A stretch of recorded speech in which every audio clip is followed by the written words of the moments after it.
బెయిల్కి కూడా అడ్డుపడటం, ఈ విధంగా ప్రతి ఒక్కళ్ళని ఇబ్బంది పెట్టే దాంట్లో ఈరోజు కూటమి ప్రభుత్వం వేరే పని అనేది ఏమి లేకుండా ఇదే పద్ధతిలో ప్రజల్ని ఇబ్బంది పెడుతూ ప్రతి ఒక్కళ్ళని భయభ్రాంతులుగా చేస్తూ ప్రవర్తిస్తున్నారు. కాకాని గోవర్ధన్ రెడ్డి గారు మాకు రైతులకు కానీ స్టూడెంట్స్కి ఫీజు రియంబర్స్మెంట్ కానీ ఇటువంటి ఏది అడిగినా సరే అది పెద్ద తప్పుగా చూపించి మాట్లాడిన వాళ్ళని అరెస్ట్ చేయాలనే పద్ధతిలోనే ప్రతి ఒక్కళ్ళు కూటమి ప్రభుత్వంలో ప్రతి లీడరు కూడా ఆ విధంగానే ప్రవర్తిస్తున్నారు. ఇది సరైన పద్ధతి కూడా కాదు. ఇప్పటివరకు మా అన్నగారు ఉదయగిరి ఎమ్మెల్యేగా ఫస్ట్ టైం 83లో గెలిచినప్పుడు ఎన్టీ రామారావు గారు ఒక మాట అన్నారు, ఎమ్మెల్యే అంటే మేకపాటి రాజమోహన్ రెడ్డి ఉదయగిరి ఎమ్మెల్యే లాగా ఉండాలా ప్రతి ఒక్క ఎమ్మెల్యేను అని. అంటే ఆయనది టీడీపీ, మనం కాంగ్రెస్. ఆ రోజుటికి ఆయన గొప్ప గుణం ఏంటంటే ఆయన పార్టీ అనేది చూడాల, మనిషి వ్యక్తిత్వము, ఆ పార్టీకి అంటే మనిషికి ఉండే వాల్యూస్ ఏమిటో అనేది చూశారు.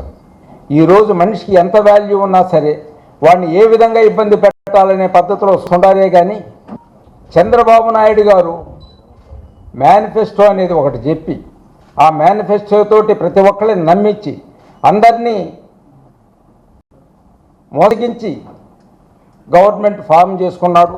అయిన తర్వాత సూపర్ 6 అనేది ఏమిటంటే ఆకాశం సాయి చూసి నాకు భయం వేస్తుంది, ఏమి చేయాలో నాకు అర్థం కావటం లేదు అని ఈ పద్ధతిలో మాటలు చెప్తున్నారే కానీ ఎవరికి కూడా న్యాయం చేసే పద్ధతి ఏమాత్రం కనిపించడం లేదు.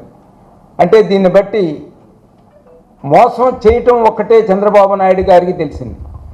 ఆయన మనకే కాకుండా ప్రజలకే కాకుండా వాళ్ళ ఫ్యామిలీనే మోసం చేసుకున్నాడు. మనం వాళ్ళని పద్ధతిగా కానీ అడిగి తెలుసుకుంటే మాత్రం ఎన్టీ రామారావు గారి ఫ్యామిలీని ఏ విధంగా మోసం చేసినారు చంద్రబాబు నాయుడు గారు అనేది క్లియర్గా తెలుస్తుంది. ఆ విధంగా ఫ్యామిలీని, బావమర్దులని, మద్దళ్ళని వాళ్ళనే మోసం చేసిన వ్యక్తి ప్రజలకి ఏ విధంగా చేస్తారు అనేది మీరు ప్రతి ఒక్కళ్ళు కూడా గమనించదగిన విషయం. ఇది చంద్రబాబు నాయుడు గారి మీద ఏమి చెప్పుకున్నా తక్కువే. ఆయన 14-19 మధ్యలో కూడా నేను చెప్పినవన్నీ అబద్ధాలని తెలుసు కదా మీకు, మళ్ళా నన్ను నేను చెప్పిన మాటలు ఎట్ట నమ్మిరా అనే పద్ధతిలో ఆయన ఆ విధంగా కూడా ఫీల్ అవుతున్నాడు.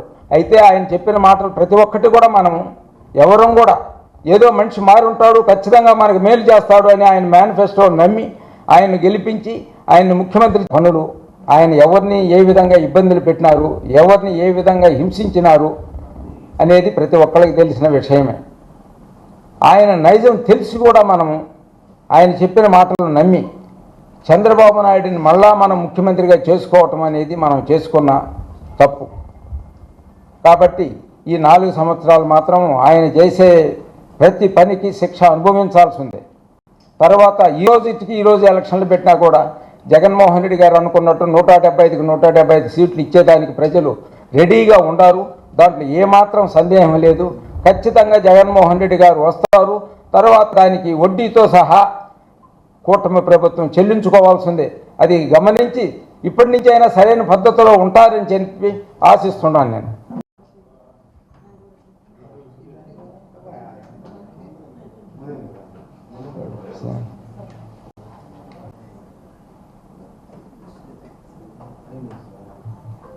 బాగా